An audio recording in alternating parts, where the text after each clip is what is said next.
बात करते हैं सुपरफास्ट 100 के साथ।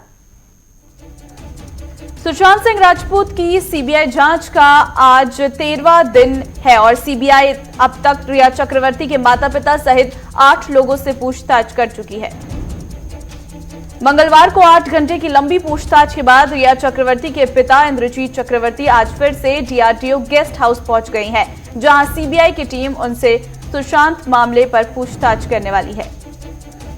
सुशांत सिंह राजपूत केस में नारकोटिक्स कंट्रोल ब्यूरो लगातार एक्शन में है। एनसीबी ने एक और ड्रग पेडलर को हिरासत में लिया है। हिरासत में लिए गए ड्रग पेडलर का नाम बसीत परियार है।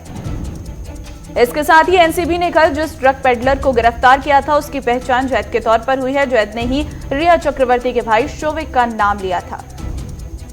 कांग्रेस के पूर्व अध्यक्ष राहुल गांधी ने कहा कि प्रधानमंत्री नरेंद्र मोदी की आपदाओं के कारण भारत को परेशानी हो रही है। राहुल गांधी ने 6 पॉइंट के जरिए मोदी सरकार को घेरने की कोशिश की। कांग्रेस के राष्ट्रीय प्रवक्ता रणदीप सुरजेवाला ने कहा कि आम आदमी शायद जीडीपी का वित्तीय प्रभाव तो नहीं जानता, पर यह जरूर समझता है कि मजदूरों के मुंह का निवाला छीनना जुल्म है। रक्षा मंत्री राजनाथ सिंह संघाई सहयोग संगठन की अहम बैठक में हिस्सा लेने के लिए रूस रवाना हो गई हैं। अधिकारियों के मुताबिक बैठक के दौरान क्षेत्रीय सुरक्षा पर चर्चा की जाएगी। डॉक्टर कफील खान को मथुरा जेल से रिहा कर दिया गया है। इलाहाबाद हाईकोर्ट ने डॉक्टर कफील को तुरंत रिहा करने के आदेश दिए थे। जेल से रिहाई के बाद कफील ने कोर्ट का शुक्रिया अदा किया। रिहाई के बाद डॉक्टर कफील ने आशंका जताई है कि यूपी सरकार उन्हें किसी और मामले में फंसा सकती है। डॉक्टर कफील ने कहा कि उत्तर प्रदेश सरकार राजधर्म करने की बजाय बालहट में लिप्त है। फेसबुक हेट स्पीच विवाद के बीच आईटी मामलों की संसदीय समिति की ओर से फेसबुक को समन भेजा गया है। इस दौरान कई विषयों पर सवाल पूछे जाएंगे। संसदीय समिति की इस बैठक में फेसबुक के अधिकारियों के अलावा आईटी मंत्रालय के अधिकारी भी शामिल होंगे। केंद्रीय मंत्री रामदास अठावले ने कहा है कि अगर राहुल गांधी अपनी ही पार्टी के नेता कपिल सिब्बल और गुलाम नबी आजाद पर आरोप लगा रहे हैं तो उन्हें बीजेपी में शामिल हो जाना चाहिए। रामदास अठावले ने कांग्रेस के दोनों वरिष्ठ नेताओं को सलाह देते हुए कहा कि एनडीए अभी सत्ता में लौटती रहेगी, इसलिए उन्हें ज्योतिरादित्य सिंधिया जैसे कदम उठाने चाहिए और बीजेपी में शामिल हो जाना चाहिए।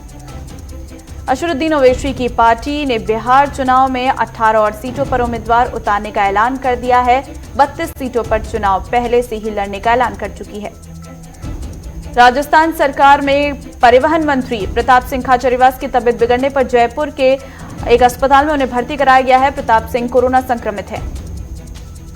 नोएडा से बीजेपी विधायक और रक्षा मंत्री राजनाथ सिंह के बेटे पंकज सिंह कोरोना संक्रमित पाए गए हैं। उनकी कोरोना वायरस रिपोर्ट पॉजिटिव आई है। पंकज सिंह ने ट्वीट कर इसकी जानकारी दी। बिहार में जेईई और नीट में शामिल होने वाले छात्रों के लिए रेलवे से 2 से 15 सितंबर तक 20 जोड़ी स्पेशल ट्रेन चलाने का निर्णय लिया है। रेल मंत्री पीयूष गोयल ने मंगलवार को ट्वीट कर इसकी जानकारी दी। लाइन ऑफ एक्चुअल कंट्रोल पर चीन की घुसपैठ की कोशिशें बढ़ती ही जा रही हैं। चीनी सैनिकों ने चुमार में घुसपैठ की कोशिश की है। हालांकि भारतीय जवानों को देख चीन के सैनिक वहां से उल्टे पांव भाग गए। सीमा पर तनाव की स्थिति को देखते हुए दोनों देशों के बीच त्रिशूल मोहल्लों में ब्रिगेड कमांडर स्तर की बातचीत चल रही है। इससे पहले मंगलवार को भी बातचीत का दौर जारी था।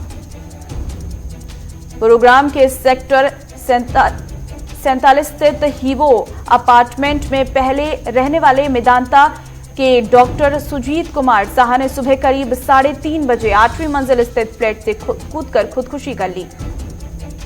केंद्रीय आवास और शहरी मामलों का मंत्रालय अनलॉक 4 के दिशा निर्देशों के तहत मेट्रो ट्रेनों के संचालन के लिए आज एसओपी जारी कर सकता है। जम्मू कश्मीर के राजौरी में पाकिस्तान ने एक बार फिर संघर्ष विराम का उल्लंघन किया है। इस हमले में जूनियर कमीशन अधिकारी शहीद हो गया। दिल्ली के तिलक नगर में स्पा सेक्स रैकेट मामले में लापरवाही बरतने के आरोप में 7 पुलिसकर्मी पर गाज गिरी है। एक पुलिसकर्मी को लाइन हाजिर किया गया है, जबकि 6 पुलिस वालों को सस्पेंड कर दिया गया है। केजरीवाल सरकार ने उच्चतर शिक्षा की गुणवत्ता बढ़ाने के लिए एक और बड़ा कदम लिया है, जिसके तहत Netaji Subhash Chandra university of technology के 2 कैंपस बनाए जाने का फैसला लिया गया है। Netaji Subhash Chandra university of technology के 2 कैंपस होंगे, जिसमें एक कैंपस ईस्ट दिल्ली होगा तो दूसरा कैंपस वेस्ट दिल्ली होगा। संसद के मानसून सत्र में कोरोना के कारण इस बार प्रश्नकाल को कैंसिल कर दिया गया है, जिसको लेकर तृणमूल कांग्रेस के राज्यसभा सांसद डेरेक ओब्रायन ने लोकतंत्र की हत्या का आरोप लगाया है। टीएमसी सांसद ने सवाल उठाते हुए पूछा है कि जब संसद के संक्रम कागजाती घंटे समान हैं तो फिर प्रश्नकाल को क्यों रद्द किया गया? लोकतंत्र की हत्या के लिए महामारी का बहाना बनाया जा रहा है। महाराष्ट्र सरकार ने अनलॉक 4 की गाइडलाइंस जारी कर दी है। गाइडलाइंस के मुताबिक महाराष्ट्र में निजी दफ्तर 30% स्टाफ के साथ शुरू किए जा सकेंगे। महाराष्ट्र में होटलों को 100% क्षमता के साथ खोलने की अनुमति दे दी गई है। हालांकि सरकार ने इसके लिए एसओपी का कड़ाई से पालन करने का ऐलान भी जारी किया है। प्रदेश के अंदर जिलों में आवागमन के लिए अब ई पास की जरूरत नहीं होगी। जहां तक हो सके वर्क फ्रॉम होम को प्राथमिकता दी जाएगी। राजस्थान सरकार ने ऐलान किया है राज्य में जेईई मेन परीक्षा और नीट के अभ्यर्थियों के लिए लॉकडाउन मान्य नहीं होगा। इसके अलावा उनके अभिभावकों को भी लॉकडाउन नियमों में छूट मिलेगी। राजस्थान सरकार ने इस संबंध में एक वक्तव्य जारी किया है जिसमें कहा गया है कि मुख्यमंत्री गहलोत ने नीट और जेईई के छात्रों और उनके अभिभावकों के लिए कई तरह की सुविधाएं देने की घोषणा की है। अंबाला एयरबेस में तैनात फाइटर प्लेन राफेल की सुरक्षा के मद्देनजर एयर मार्शल मानवेंद्र सिंह ने हरियाणा के मुख्य सचिव को चिट्ठी लिखी है। चिट्ठी में एयर मार्शल ने अंबाला एयरबेस में तैनात किए गए राफेल विमानों की सुरक्षा पर वहां उड़ने वाले पंछियों को खतरा बताया और कार्रवाई की मांग की है। एयर मार्शल की चिट्ठी के बाद शहरी निकाय निदेशालय ने वायुसेना के बेस के आसपास के 100 किलोमीटर के दायरे में कबूतर उड़ाने वाले लोगों को नोटिस जारी किया और कहा कि अगर कबूतर उड़ाए तो कार्रवाई होगी। भारत में कोरोना वायरस की चपेट में आने वालों का आंकड़ा 37.7 लाख पहुंच गया है। वहीं अब तक करीब 29 लाख मरीज स्वस्थ हो चुके हैं। स्वास्थ्य मंत्रालय के अनुसार देश में स्वस्थ होने वालों की दर 76.94% है। वहीं इस महामारी से मरने वालों का आंकड़ा 67.4 हजार हो गया है। देश में कोरोना से मृत्यु दर करीब 1.77% है। देश में अब तक संक्रमित हुए स्वास्थ्य कर्मचारियों में सबसे अधिक संख्या दिल्ली वालों की है। दिल्ली में अब तक 2000 से अधिक कोरोना योद्धा संक्रमित हो चुके हैं, जबकि इनमें से करीब 1 दर्जन लोगों की मौत हो चुकी है। देश के सबसे बड़े चिकित्सक संस्थान अखिल भारतीय आयुर्विज्ञान अनुसंधान परिषद में भी अब तक 5 कर्मचारी कोरोना की चपेट में आने के बाद दम तोड़ चुके हैं। उत्तर प्रदेश में बांदर शहर के फूटा कुआं क्षेत्र में एक ही परिवार के 32 सदस्य कोरोना वायरस से संक्रमित पाए गए, जिसके बाद प्रशासन में हड़कंप मचा हुआ है। पंजाब के अलियाना गांव में एक युवक ने आत्महत्या कर ली। मृतक की बहन का आरोप है कि गांव के ही युवक ने उसके भाई को धमकी दी थी, जिसके बाद उसने आत्महत्या कर ली। पटना में नगर निगम के पूर्व आयुक्त अनुपम सुमन ने प्रेस वार्ता कर राज्य सरकार द्वारा लिखे गए पत्र को लेकर अपनी सफाई दी। उन्होंने बिहार सरकार के ऊपर आरोप लगाए हैं और आरोपों को बेबुनियाद बताया है। इंसो के राष्ट्रीय अध्यक्ष दिग्विजय चौटाला ने अजय चौटाला को जेजेपी का राष्ट्रीय अध्यक्ष बनाए जाने पर बधाई दी और कहा कि हरियाणा में हर स्तर पर पार्टी का विस्तार करेंगे। हरियाणा के मुख्य सचिव केशनी आनंद अरोड़ा ने फंड प्रबंधक कमेटी की बैठक की अध्यक्षता करते हुए अधिकारियों को प्रदेश के राजमार्गों और राष्ट्रीय राजमार्गों पर स्थित ट्रॉमा केयर सेंटरों के लिए एडवांस एम्बुलेंस खरीदने के निर्देश दिए। कर्नाटक के सिरहटी में बिजली वितरण उपकेंद्र का गेट गिरने से 5 साल के बच्चे की मौत हो गई। वहीं घटना को लेकर बिजली वितरण के इंचार्ज अधिकारी ने सफाई देते हुए घटना से पल्ला झाड़ लिया है। कर्नाटक में ड्रग्स माफिया के खिलाफ सख्त कदम उठाने की बात करते हुए डिप्टी सीएम लक्ष्मण चौधरी ने कहा है कि समाज घातक को रोकने की सरकार का उद्देश्य है। कर्नाटक के बीजापुर में कोली समाज के लोगों ने धरना प्रदर्शन कर रोष व्यक्त किया है। प्रदर्शनकारी एससी आरक्षण को लेकर काफी समय से मांग कर रही हैं। बागपत के आवासीय कॉलोनी में लेखपाल का शव फांसी पर लटका मिला है। मौके पर पहुंची पुलिस ने शव को कब्जे में लेकर जांच शुरू कर दी है। सपा नेता राजपाल कश्यप ने सरकार पर निशाना साधते हुए कहा कि प्रदेश में कानून व्यवस्था पूरी तरह लचर हो गई है। उन्होंने कहा कि सरकार केवल दिखावा करती है। उत्तर प्रदेश के कानपुर में नारायण घाट पर पितृपक्ष के दौरान लोग तर्पण कर रहे थे। बता दें कि तर्पण में पूर्वजों की आत्मा की पूजा की जाती है और उन्हें पानी दिया जाता है। बिहार के सिवान जिलाधिकारी अमित कुमार पांडे कोरोना पॉजिटिव पाए गए हैं। डीएम के अलावा अन्य 2 कर्मचारियों की कोरोना रिपोर्ट पॉजिटिव आई है। बिहार के पटना बीएमपी के 2 सिपाहियों की मौत हो गई है। जानकारी के मुताबिक पुरुष सिपाही ने पहले महिला सिपाही को गोली मारी और फिर खुदकुशी कर ली। फिलहाल पुलिस मामले की छानबीन कर रही है।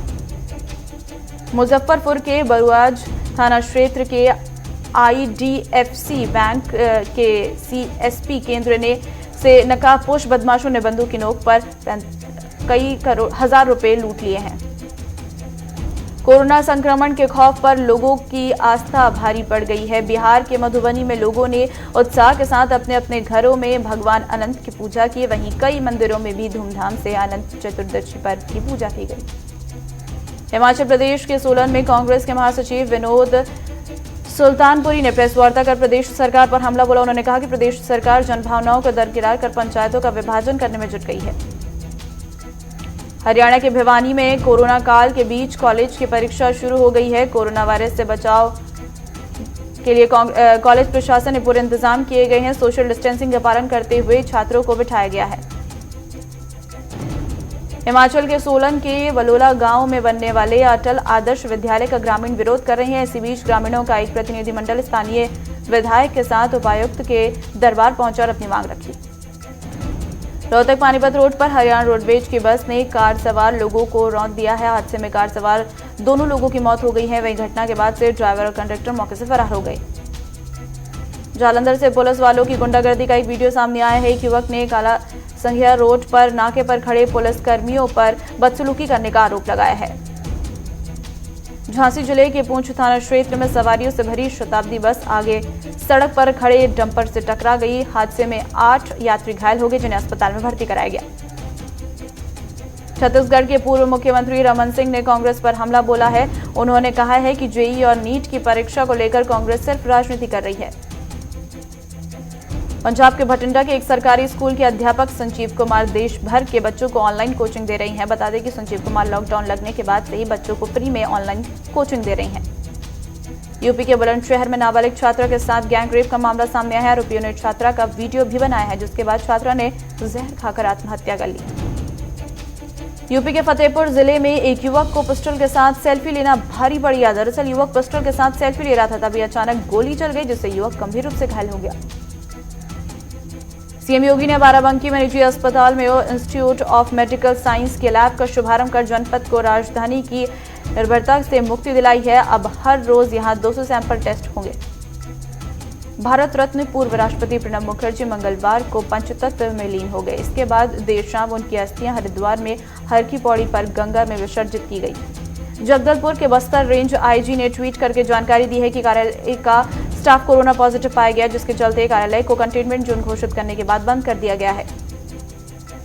यूपी के आगरा में 8 महीने से वेतन न मिलने से परेशान होमगार्डों का गुस्सा फूट पड़ा। कस्बा पेनाहट क्षेत्र के होमगार्डों ने पीडब्ल्यूडी रेस्ट हाउस में जमकर हंगामा किया और विभाग से वेतन देने की मांग की। कांकेर के पंखाजुर नगर में एक निजी अस्पताल में 3 कोरोना मरीज के पाए जाने के बाद प्रशासन के हाथ पांव फूल गए हैं। जानकारी मिलते ही स्वास्थ्य विभाग और प्रशासनिक टीम मौके पर पहुंची और अस्पताल को सील कर दिया। यूपी के अलीगढ़ में गांधी पार्क थाना क्षेत्र के पास पैसों के लेन देन को लेकर 2 पक्ष आपस में भिड़ गए। दोनों तरफ पथराव हुआ, जिसमें 5 लोग घायल हो गए हैं। फिलहाल पुलिस मामले की जांच कर रही है। जीएसटी कलेक्शन के मोर्चे पर सरकार को एक बार फिर बड़ा झटका लगा है। अगस्त में जीएसटी कलेक्शन 86,449 करोड़ रुपए रहा। पिछले साल इसी महीने की तुलना में करीब 12% की गिरावट दर्ज की गई है। लेखक चेतन भगत ने जीडीपी में आई गिरावट को लेकर अपनी गहन चिंता जताते हुए कहा कि ये धीरे धीरे सब पर असर डालेगी। अमेरिका के वाणिज्य मंत्री पर छोड़ दिए हैं। साथ ही बताया गया है कि दोनों देशों के बीच जरूरी मुद्दों पर सहमति बन गई है। भारतीय बाजार में आईपीओ का सूखा खत्म करने के लिए 6 कंपनियां प्राइमरी मार्केट में उतरने की तैयारी कर रही है। सितंबर के आखिरी अक्टूबर के पहले सप्ताह में कंपनियां 7,500 करोड़ रुपए की पूंजी जुटाएगी। बीएसई सेंसेक्स 8 अंकों की मामूली गिरावट के साथ 389 पर और निफ्टी 11,500 के स्तर पर के पास खुला। सरकार सीनियर सिटीजन को राहत देने की तैयारी में है। पेंशन फंड नियामक और विकास प्राधिकरण ने न्यूनतम रिटर्न गारंटी वाली पेंशन योजना लाने की तैयारी कर रहा है। कोरोना के कारण देश में लाखों लोगों की नौकरियां चली गई हैं। ऐसे में भारत में बेरोजगारी दर जुलाई के मुकाबले अगस्त में फिर एक बार बढ़ गई है। अगस्त में बेरोजगारी दर 8.35% दर्ज की गई है। मुकेश अंबानी की ग्रोसरी रिटेल प्लेटफॉर्म जियो मार्ट लॉन्च के लगभग 6 हफ्ते बाद गूगल प्ले स्टोर पर 50 लाख से अधिक डाउनलोड किया जा चुका है। सीबीडीटी के आदेश के बावजूद एचडीएफसी बैंक और कोटक महिंद्रा बैंक ने अपने आधिकारिक वेबसाइट से यूनिफाइड पेमेंट इंटरफेस यानी यूपीआई द्वारा लेनदेन पर शुल्क का डिटेल नहीं हटाया है। एयरटेल ने हाल ही में 3 नए डेटा प्लान लॉन्च किए हैं, जिनको एयरटेल ऐप या एयरटेल थैंक्स ऐप से भी एक्टिवेट करा सकते हैं। दुनिया भर में कुल संक्रमितों की संख्या 2.5 करोड़ को पार कर रही है। कोरोना संक्रमण में फिलहाल अमेरिका पहले, ब्राजील दूसरे और भारत तीसरे पायदान पर है। दुनिया में कोरोना से मरने वालों की संख्या 8.50 लाख का आंकड़ा पार कर चुकी है और जबकि संक्रमितों की संख्या भी 2.54 करोड़ से अधिक हो चुकी है। कनारीज द्वीप में कोरोना वायरस की दूसरी लहर के कारण यहां छुट्टियां बिताने वाले कई स्थानों, समुद्र तटों को बंद कर दिया गया है। साथ ही स्वास्थ्य संबंधित दिशा निर्देश जारी किए गए हैं ताकि इसके प्रभाव को रोका जा सके। भारत ने संयुक्त राष्ट्र से जम्मू कश्मीर का मुद्दा हमेशा के लिए यूएनएससी के एजेंडे से हटाने की अपील की है। भारत ने कहा कि ऐसी तर्कहीन कवायद का एक उन्नत जगत में कोई मतलब नहीं। इस्लामाबाद हाईकोर्ट ने पाकिस्तान के पूर्व प्रधानमंत्री नवाज शरीफ को सरेंडर करने और 10 सितंबर को होने वाली अगली सुनवाई में कोर्ट में पेश होने का अंतिम मौका दिया है। मेलानिया ट्रंप की मित्र और पूर्व सलाहकार स्टेफनी ने ट्रंप और परिवार के साथ काम करने की अपनी जीवन की सबसे बड़ी गलती बताया। डेमोक्रेटिक पार्टी के राष्ट्रपति पद के उम्मीदवार जो बाइडेन ने जैन समुदाय के लोगों को पर्युषण पर्व की शुभकामनाएं दी हैं। अमेरिका चीन को घेरने के लिए भारत प्रशांत क्षेत्र के अपने मित्र देशों भारत, जापान, ऑस्ट्रेलिया को साथ लाकर नाटो जैसा गठबंधन बनाने की योजना पर काम कर रहा है। इस मुद्दे पर चारों देशों की बैठक दिल्ली में होने की उम्मीद है। फेसबुक ने म्यांमार में होने वाले चुनाव के मद्देनजर जरूरी कदम उठाने का ऐलान किया है। फेसबुक ने कहा कि वो अपने मंच पर म्यांमार चुनाव की गरिमा को बनाए रखेगी। ब्रिटेन की राष्ट्रीय स्वास्थ्य सेवा पूरे इंग्लैंड में हजारों टाइप 2 मधुमेह मरीजों को वजन कम करने के लिए मुफ्त में सूप और शेक उपलब्ध कराएगी। एनएचएस ने ये पहल कम ऊर्जा वाले भोजन से मरीजों के जीवन दशा में सुधार दिखने के बाद की है। कंगना रनौत ने फिल्म निर्माता करण जौहर पर मूवी माफिया के मुख्य दोषी होने का आरोप लगाया है। कंगना ने अपने ट्विटर हैंडल पर पीएम मोदी को टैग करते हुए ट्वीट किया है कि करण जौहर मूवी माफिया के मुख्य दोषी हैं। बंगाली स्टार्स ने केंद्र सरकार से थिएटर खोलने की अपील की है। बंगाली एक्ट्रेस देव ने ट्वीट कर लिखा, भारत सरकार सिनेमा हॉल को दोबारा खोलने के बारे में सोचे। सुशांत की एक्स गर्लफ्रेंड अंकिता लोखंडे ने सुशांत के साथ अपनी वेकेशंस का थ्रोबैक वीडियो शेयर किया। अंकिता लोखंडे ने वीडियो शेयर करते हुए लिखा है, सुशांत हम सब और तुम्हारी फैंस तुम्हें बहुत याद करते हैं। बॉलीवुड एक्टर सोनू सूद ने यूपी वाराणसी में भुखमरी के कगार पर पहुंचे चुके 350 नाविकों की मदद का फैसला किया है। विद्या बालन ने रिया चक्रवर्ती का सपोर्ट किया। उन्होंने कहा कि अपराध साबित होने तक दोषी न ठहराएं, साथ ही सुशांत केस को मीडिया सर्कस नहीं बनाने दें और कानून को अपना काम करने दें की अपील की है। आईपीएल को अब एक और नया स्पॉन्सर का साथ मिल गया है। आईपीएल की ऑफिशियल स्पॉन्सर की लिस्ट में credit card payment app CRED का नाम भी जुड़ गया है। चेन्नई सुपर किंग्स टीम 7 सितंबर से अभ्यास शुरू कर सकती है। चेन्नई फ्रेंचाइजी के सीईओ ने इस बात की जानकारी दी है। उन्होंने कहा है कि दल के 13 सदस्यों के अलावा बाकी सभी को कोविड-19 नेगेटिव पाए गए हैं। कोविड-19 के सख्त प्रोटोकॉल की वजह से बीसीसीआई अभी तक आईपीएल का शेड्यूल जारी नहीं कर पाई है। दरअसल अबू धाबी ने अपने सख्त कोविड-19 प्रोटोकॉल्स की वजह से बीसीसीआई की मुश्किलें और बढ़ा दी हैं। भारतीय टेनिस खिलाड़ी सुमित नागल के हाथ बड़ी सफलता लगी है। 2013 के बाद सुमित नागल यूएस ओपन के दूसरे राउंड में पहुंचने वाले पहले भारतीय हैं। 3 T20 मैचों की सीरीज के आखिरी मुकाबले में पाकिस्तान ने इंग्लैंड को 5 रनों से मात दी है। इसी जीत के साथ सीरीज 1-1 से बराबर हो गई है।